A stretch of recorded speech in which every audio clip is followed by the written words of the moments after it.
अस्सलाम वालेकुम सजनों। आज असी मौजूद हाँ जिला हफसाबाद तहसील पिंडी भट्टियां जलालपुर भट्टियां थाना दे अंदर और साडे नाल मशहूरो मारूफ फार्मर मास्टर फलक शेर साहब मौजूद हैं। ये वो फार्मर हैं कि जिन्हें जिला लैवल ते गंदम दे मुकाबलियां नू कंपीट किया और एक मुकाबले चो ट्रैक्टर जितया, एक चो पीटर और इस तरह इन्हें बड़े मुकाबले जिते। अज इन्हां कोल आने का सजनों सिर्फ और सिर्फ इको मकसद है कि इन्हां कोल 5 हाई यील्ड वैरायटियां लगी हुई हैं। वो वैरायटियां का इस बारी फिर मुकाबला होएगा और सानू भी इस बारी मास्टर साहब फिर जितणगे। फौरन तो पहले इन्हां नालों तुहाडा तारफ करवाने और 5 वैरायटियां के बारे पुछ के तुहानू दस दिया। अस्सलाम वालेकुम सर। वालेकुम अस्सलाम। की हाल है जनाब? ठीक हो? बिल्कुल ठीक ठाक माशाअल्लाह। बड़ी खुशी हुई है जो तुसी सानू दावत दी। मैं आखा चलो सानवी शरफ हासिल हो गया है कि एक ऐसा पुराना फार्मर कि जेडे पिछले 30 तो 35 साल तो बचपन तो तुसी फार्मिंग करते आ रहे हो और मुकाबले हिस्सा लेते आ रहे हो और तुहाडा भी बड़ा मशहूर है। तुसी जनाब बड़ा साफ सुथरा ग्रेडिंग करके देंदे हो।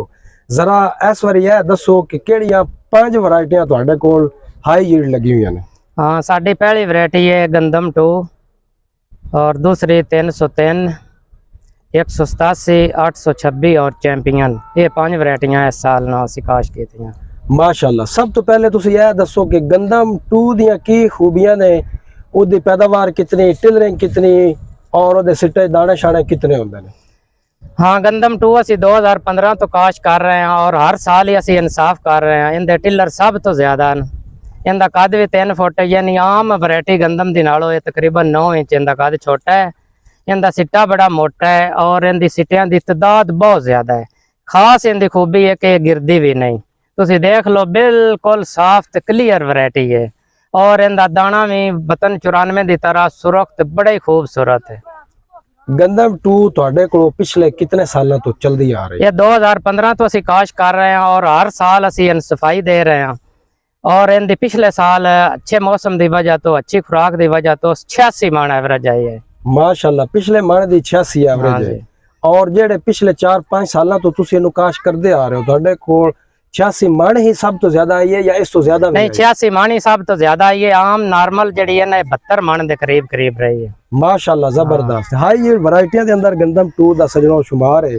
सर ए फरमाओ कि इहदा कितना बी पांदे हो, गड्डदे कदों हो, इहदा सही किस तरीके दे मुताबिक रिजल्ट अच्छा आया? इनदी ना सब तो बेहतर है कि इनका जड़ा ना बीज वो ज्यादा नहीं डालना चाहिए। 40 किलो बीज काफी हुंदा है इनका, क्योंकि टिलर ज्यादा करदी है। बाकी इन 1.5 DAP 2-3 यूरिया पोटाश इस्तेमाल कर दईए, एक स्प्रे कर दईए तो इनकी बहुत ज्यादा एवरेज आती है। इहदा लाने दा बेहतरीन टाइम इनका टाइम जड़ा है ना 1 नवंबर तो लैके तुसी इन 25-20 नवंबर तक काश कर लो तो बड़ा ही अच्छा टाइम है इनका। तुसी पिछले 4-5 सालों दे विच बाकी दोस्तां नूं भी पूरे मुल्क विच लवाइयां उस बाकी फार्मर्स नूं की कहंदे हो कि मुख्तलिफ इलाकिਆਂ दा नाम लैके बारानी ये वो इलाकिਆਂ दे विच इस तुसी दित्ता ओदे ते की रिजल्ट आया? हाँ, ये जड़ा बीज है असी 2020 तो पूरे मुल्क के सेंड कर चुके हैं और ये हर जगह ते हर रकबे ते कामयाब है। ये खास कर दरियावां दे इलाके रैतला मेरा मंडी बहुत दिन का एरिया उस जगह ते भी काफी लोगों काश किया और इनकी सब तो ज्यादा उस जगह ते एवरेज आई है। इस तो बाद मास्टर साहब तुहाडे कोल अगे 303 है, 187 है, 826 है, उन्हां दे बारे दसो। 303 दा की मतलब ओदी एवरेज मैक्सिमम अगे तुसी लाई है या पहले ही तुहाडा एक्सपीरियंस है? नहीं, असी पहली दफा 303 लाई है। बड़ी साफ ते प्योर वैरायटी है। कद भी उनका दरमियाना है, सिट्टा उनका मोटा है, ज्यादा लंबा नहीं, दाने खूब ना जो उनकी भी उम्मीद है कि एवरेज अच्छी आनी है। मास्टर साहब जितों तुसी 303 लैके आंदी है उन्हां की दस्या भी साडी कितनी आई सी? नहीं, उन्हां दी एवरेज तो 65 मन आई है। साडी एवरेज वैसे कुछ असी मेहनत भी ज्यादा करने हैं, कुछ जमीन भी साडी अच्छी है तो साडी उम्मीद है कि ज्यादा एवरेज आवेगी। कितनी एक्सपेक्टेड है? सन उम्मीद है कि 75 मन तक जरूर जाएगी। कदों लानी चाहिए? बी कितना इससे कोई बीमारी आई या नहीं आई ये बारे भी दसो। नहीं, रस्ट तो ये पाक ही रही है। ये चैंपियन भी पाक रही, गंदम 2 भी ते 303 भी, 826 ते 187 ते मामूली जिहा रस्ट आया। फिर असी अच्छी स्प्रे करके उन कवर किया है। 187 के बारे की कहते हो कि इहदा बी कितना पाना चाहिए? तुहाडी फसल है जिहड़ी है कितनी एवरेज तुहाडे सी? अगे कोई पिछला रिकॉर्ड है तो भी दस दिओ।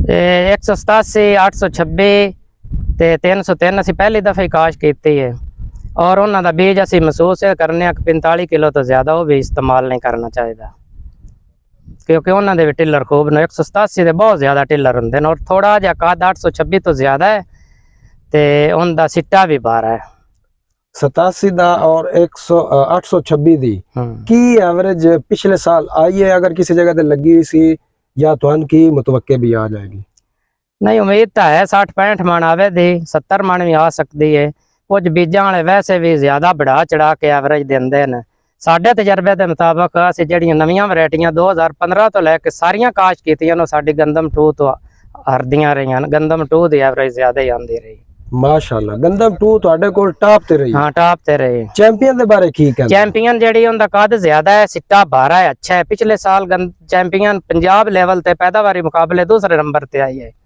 ਲੇਕਿਨ ਉਹਦਾ ਕੱਦ ਜ਼ਿਆਦਾ ਹੋਣ ਦੀ ਵਜ੍ਹਾ ਤੋਂ ਖੁਰਾਕ ਬਰਦਾਸ਼ਤ ਨਹੀਂ ਕਰਦੇ ਖੁਰਾਕ ਜਿਹੜੀ ਫਸਲ ਬਰਦਾਸ਼ਤ ਕਰੇ ਕੱਦ ਛੋਟਾ ਹੋਵੇ ਗਿਰੇ ਨਾ ਹੁੰਦੀ ਹਮੇਸ਼ਾ ਐਵਰੇਜ ਜ਼ਿਆਦਾ ਆਉਂਦੀ ਹੈ ਔਰ ਉਹ ਹੀ ਮਹਿਫੂਜ਼ ਫਸਲ ਹੁੰਦੀ ਹੈ ਮਾਸ਼ਾਅੱਲਾ ਜ਼ਬਰਦਸਤ ਮਾਸਟਰ ਸਾਹਿਬ ਇੱਕ ਗੱਲ ਨੇ ਮੈਨੂੰ ਬੜਾ ਮੁਤਾਸਰ ਕੀਤਾ ਕਿ ਤੁਹਾਡਾ ਗ੍ਰੇਡਰ ਵੀ ਮਾਸ਼ਾਅੱਲਾ ਤੁਸੀਂ ਆਪਣਾ ਲਿਆ ਹੋਇਆ ਫਿਰ ਮੈਂ ਫਸਲਾਂ ਵੇਖੀਆਂ ਨੇ ਐਜ ਬਰਾਬਰ ਕੋਈ ਇਹਦੇ ਵਿੱਚ ਕੋਈ ਦੁੰਬੀ ਸਿੱਟੀ ਜਈ ਵਗੈਰਾ ਨਹੀਂ ਕੋਈ ਹੋਰ ਕਿਸਮ ਨਹੀਂ ਇਹਦੇ ਬਾਰੇ ਦੱਸੋਗਾ ਜ਼ਰਾ ਬੀਜ ਦੀ ਪਿਓਰਿਟੀ ਔਰ ਇਸ ਦੀ ਜਿਹੜੀ ਕੁਆਲਿਟੀ ਹੈ ਇਸ ਦੇ ਬਾਰੇ ਦੱਸੋ ਕਿਸ ਤਰ੍ਹਾਂ ਤੁਸੀਂ ਗ੍ਰੇਡ ਕਰਦੇ ਹੋ ਔਰ ਫਾਰਮਰਸ ਨੂੰ ਦਿੰਦੇ ਹੋ ਹਾਂ ਅਸੀਂ ਨਾ ਡਸਕੇ ਤੋਂ ਗ੍ਰੇਡਰ ਮੰਗਾਇਆ 3,30,000 ਰੁਪਏ ਦਾ ਉਹ ਬਰੀਕ ਦਾਣਾ ਟੁੱਟਾ ਆ ਦਾਣਾ ਗੱਟਾ ਮਿੱਟੀ ਸਾਰਾ ਨਿਕਾਲ ਦਿੰਦਾ ਹੈ ਔਰ ਪਿਓਰ ਦਾਣੇ ਰੱਖਦਾ ਹੈ ਔਰ ਉਹਦਾ ਬੜਾ ਹੀ ਰਿਜ਼ਲਟ ਹੈ ਬਾਕੀ ਅਸੀਂ ਹਰ ਸਾਲ ਆਪਣੀ ਗੰਦਮ ਦੇ ਵਿੱਚ ਨਿਸਾਰੇ ਤੋਂ ਬਾਅਦ ਬੰਦੇ ਦਾਖਲ ਕਰਕੇ ਫालतू ਸਿੱਟੇ ਕਟਵਾ ਦਿੰਨੇ ਆ ਔਰ ਫੀ ਏਕੜ ਸਾਡਾ 10,000 ਰੁਪਏ ਖਰਚਾ ਹੁੰਦਾ ਨੁਕਸਾਨ ਵੀ ਹੋ ਜਾਂਦਾ ਹੈ ਲੇਕਿਨ ਅਸੀਂ ਵੀ ਬਿਲਕੁਲ ਪਿਓਰ ਕਰ ਦਿੰਨੇ ਆ ਔਰ ਇਹਦੇ ਨਾਲ ਇੱਜ਼ਤ ਹੈ ਕਿ ਬੰਦਾ ਝੂਠ ਨਾ ਬੋਲੇ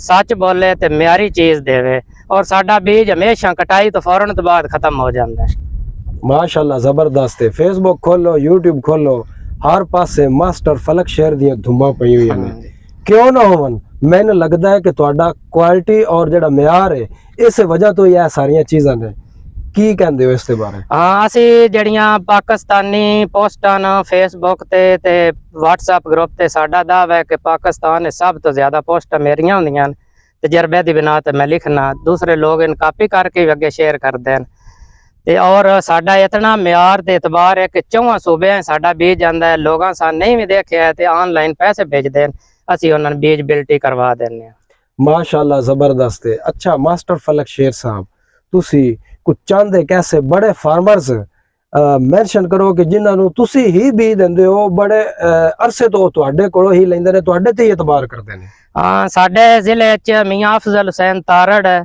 ਜਿਨ੍ਹਾਂ ਦੀ ਬੇਟੀ ਸਹਿਰਾ ਅਫਜ਼ਲ ਤਾਰੜ ਹੈ ਔਰ ਉਹਨਾਂ ਦਾ 1200 ਏਕੜ ਰਕਬਾ ਹੈ ਔਰ ਉਹ ਸਾਡੇ ਕੋਲ 3-4 ਸਾਲ ਤੋਂ ਬੀਜ ਲੈ ਰਹੇ ਨੇ ਉਹਨਾਂ ਦੇ ਮੁਲਾਜ਼ਮ ਵੀ ਲੈ ਰਹੇ ਨੇ ਔਰ ਵੀ ਬੜੇ ਬੜੇ ਅੱਛੇ ਜ਼ਿਮੀਂਦਾਰ ਜਿਹੜੇ ਨੂੰ ਬੀਜ ਸਾਡੇ ਕੋਲ ਲੈਂਦੇ ਕਈ ਲੋਕ ਸਾਡੇ ਇਲਾਕੇ 'ਚ ਮੁੰਜੀ ਦਾ ਬੀਜ ਬਣਾਉਣਾ ਪਸੰਦ ਨਹੀਂ ਕਰਦੇ ਉਹ ਹਰ ਸਾਲ ਹੀ ਸਾਡੇ ਕੋਲ ਬੀਜ ਬਣਾਇਆ ਲੈ ਲੈਂਦੇ ਨੇ ਔਰ ਉਹਨਾਂ ਨੇ ਇਤਮਾਦ ਇਤਨਾ ਕਿ ਉਹਨਾਂ ਕਦੇ ਵੀ ਆ ਕੇ ਬੀਜ ਨਹੀਂ ਦੇਖਿਆ ਉਹ ਕਿਸੇ ਮੁਲਾਜ਼ਮ ਨੂੰ ਭੇਜਦੇ ਨੇ ਪੈਸੇ ਦੇ ਕੇ ਤੇ ਬੀਜ ਚੁੱਕ ਕੇ ਲੈ ਜਾਂਦੇ ਨੇ ਮਾਸ਼ਾਅੱਲਾ ਜ਼ਬਰਦਸਤ ਇੱਕ ਵਾਰੀ ਇਹ ਦੱਸ ਦਿਓ ਕਿ ਚੰਗੇ ਬੀਜ ਦੀਆਂ ਕੀ ਖੂਬੀਆਂ ਹੁੰਦੀਆਂ ਗੰਦਮ ਦਾ ਚੰਗਾ ਬੀਜ ਉਹ ਹੀ ਹੁੰਦਾ ਹੈ ਜਿੰਦਾ ਕੱਦ ਛੋਟਾ ਹੋਵੇ ਖੁਰਾਕ ਬਰਦਾਸ਼ਤ ਕਰੇ ਤੇ ਉਹਦੇ ਗਿਰੇ ਨਾ ਉਹ ਹੀ ਫਸਲ ਅੱਛੀ ਹੁੰਦੀ ਹੈ ਤੇ ਸਿੱਟਿਆਂ ਦੀ ਬਰਮਾਰ ਹੋਵੇ ਸਿੱਟੇ ਜਿਹੜੇ ਜੁਦਾ ਨਾ ਹੋਣ ਫਨਸ ਜਾਣ ਜਿਸ ਤਰ੍ਹਾਂ ਸਾਡੀ ਗੰਦਮ ਦੇ ਫਨਸੇ ਔਰ ਫੀ ਮੁਰੱਬਾ ਮੀਟਰ ਵਿੱਚ ਅੱਲਾਹ ਤਾਲਾ ਦੇ ਫਜ਼ਲੋ ਕਰਮ ਨਾਲ 470 ਪੌਦਾ ਆਇਆ ਹੈ ਔਰ ਜ਼ਿਲ੍ਹੇ 'ਚ ਇਸ ਟਾਈਮ ਅਸੀਂ ਜ਼ਿਲ੍ਹਾ ਹਫਜ਼ਾਬਾਦ ਵਿੱਚ ਟਿਲ ਰੰਗ ਦੇ ਹਿਸਾਬ ਨੰਬਰੰਗ ਦੇ ਹਿਸਾਬ ਸਾਡੀ ਜ਼ਿਲ੍ਹਾ ਹਫਜ਼ਾਬਾਦ ਦੇ ਪਹਿਲੀ ਪੋਜੀਸ਼ਨ ਹੈ ਤੁਹਾਡੀ ਕਿਸ ਕਿਸਮ ਦੀ ਸਭ ਤੋਂ ਜ਼ਿਆਦਾ ਟਿਲ ਰੰਗ ਹੈ ਗੰਦਮ 2 ਦੀ ਜ਼ਿਆਦਾ ਟਿਲ ਰੰਗ ਹੈ दूसरे नंबर ते केड़ी दूसरे नंबर ते साडी जेडी है ना वो 187 दी भी है ते 303 दी भी है 303 187 दूसरे नंबर ते हां जी तीसरे नंबर ते केड़ी वैरायटी आ रही ਤੁਹਾਡੇ ਕੋਲ ਜਿਹਨੇ ਲੱਗੀ ਉਹਨਾਂ ਸਾਡੇ ਕੋਲ ਤੀਸਰੇ ਨੰਬਰ ਤੇ ਜਿਹੜੀ ਟਿਲ ਰੰਗ ਹੈ ਨਾ ਉਹ ਚੈਂਪੀਅਨ ਵੈਰਾਈਟੀ ਦੀ ਹੈ ਉਹਨ ਫਿਰ ਅਸਾਂ ਡਰਦਿਆਂ ਖਾਦ ਨਾ ਜ਼ਿਆਦਾ ਦਿੱਤੀ ਕਿ ਗੈਰ ਨਾ ਜਾਏ ਕਿਉਂਕਿ ਕਾਦਲ ਜਾ ਰਹੀ ਹੈ ਸਿੱਟਾ ਵੀ ਹੁੰਦਾ ਬੜਾ ਭਾਰਾ ਤੇ ਮੋਟਾ ਹੈ ਤੇ ਦਾਣਾ ਵੀ ਸਭ ਤੋਂ ਮੋਟਾ ਜਿਹੜਾ ਨਾ ਉਹ ਚੈਂਪੀਅਨ ਵੈਰਾਈਟੀ ਦਾ ਤੇ 826 ਦਾ ਗੰਦਮ 2 ਦੀ ਤਰ੍ਹਾਂ ਕੱਦ ਛੋਟਾ ਹੈ ਟਿਲ ਰੰਗੋਂ ਦੇ ਵੀ ਖੂਬ ਹੈ ਮਾਸ਼ਾਅੱਲਾ ਜ਼ਬਰਦਸਤ ਮਾਸਟਰ ਫਲਕ ਸ਼ੇਰ ਸਾਹਿਬ ਤੁਹਾਡੀਆਂ ਬੜੀਆਂ ਕੀਮਤੀ ਗੱਲਾਂ ਹਨ ਹੁਣ ਐਂਡ ਤੇ ਅਗਰ ਮੈਂ ਆਖਾਂ ਕਿ ਮੈਂ 5 ਏਕੜ ਲਾਉਣੀ ਹੈ ਤੇ ਮੈਂ ਇਹਨਾਂ 5 ਚੋਂ ਜਾਂ 4 ਚੋਂ ਕਿਹੜੀ ਲਵੇਸੋ ਦਿਲੋਂ ਗੱਲ ਦੱਸਿਆ ਗੰਦਮ 2 ਲਗਾਣੀ ਚਾਹੀਦੀ ਹੈ ਲੇਕਿਨ ਗੰਦਮ 2 ਖਾਣੇ 'ਚ ਜ਼ਿਆਦਾ ਅੱਛੀ ਨਹੀਂ ਇਹ ਬੰਦੇ ਸਰਦੀਆਂ 'ਚ ਤਾਂ ਖਾਂਦੇ ਨੇ, बेहतरीन रोटी पकदी, गर्मियां रोटी पंखे की हवा ना फौरन हार्ड हो जाती है। खाण वास्ते वैरायटी जी है सुबानी, अरूज, नवाब, अजरक, डेरा, ये वैरायटियां अच्छियां हैं। पैदावार वास्ते तुसीं लगानी तो गंदम 2 ही लगाओ। मतलब ਤੁਹਾਡਾ ਮਸ਼ਵਰਾ ਮੈਨੂੰ ਗੰਦਮ 2 ਦਾ ਜਿਹੜੀਆਂ ਤੁਹਾਡੇ ਕੋਲ ਲੱਗੀ हाँ जी वेलकम।